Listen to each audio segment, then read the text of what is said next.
Teo amin'ny sokajy zazavavy kosa indray dia mbola voatana ny THBC avy eto Analamanga, izany anaram-boninahitra zany rehefa nandresy ny tility avy any Antsinanana izy ireo tamin'izay ilalao famaranana izay.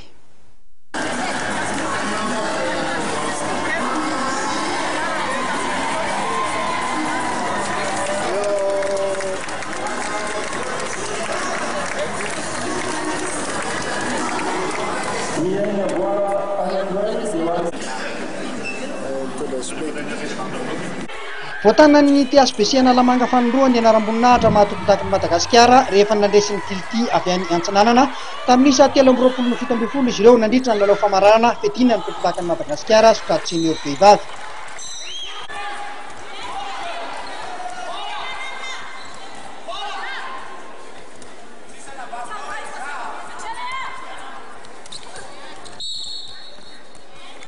Na dia efa mahazoazo taona aza ireo mpilalao an'ny THBC izay manao akanjo mavo amin'ny sary dia mbola ao amin'izy ireo tsara ny traikefa entina miady. Tombony ho azy ireo araka izany ny faiza miaraka.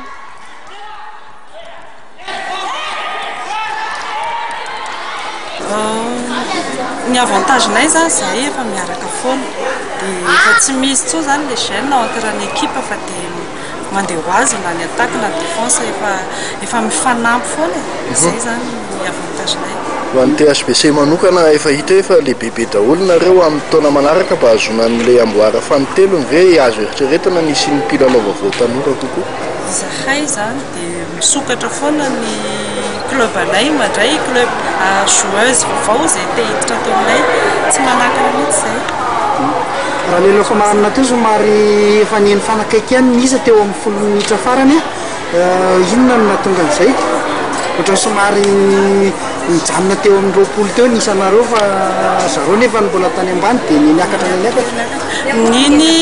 iny fisiany iny zany teo amin'ilay somary tendu kely zany ny resaka teo amin'ny arbitrage dia variana nanao défense zay fa tsy nieritreritra ny attaque dia izay mahatonga le sport tafajanona teo amin'ilay vainanay moa ny antrano niakatra kely variana nanao défense. Hiatrika an'ilay fidiran'ny ranomasimbe indiana zany aiza ho aiza ny fahavonona ho an'ny THBC?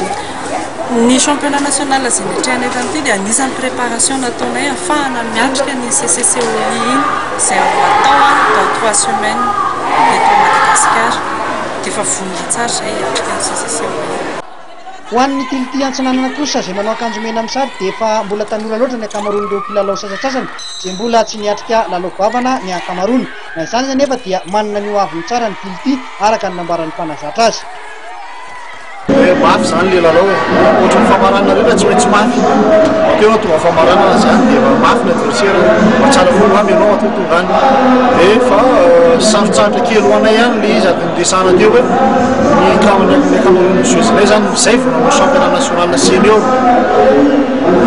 dia somary nanahirana kely an'zareo fa zareo amin'ny final zany mbola tsy tonga saina izy hoe amin'ny final ve izay zany nanahirana kely.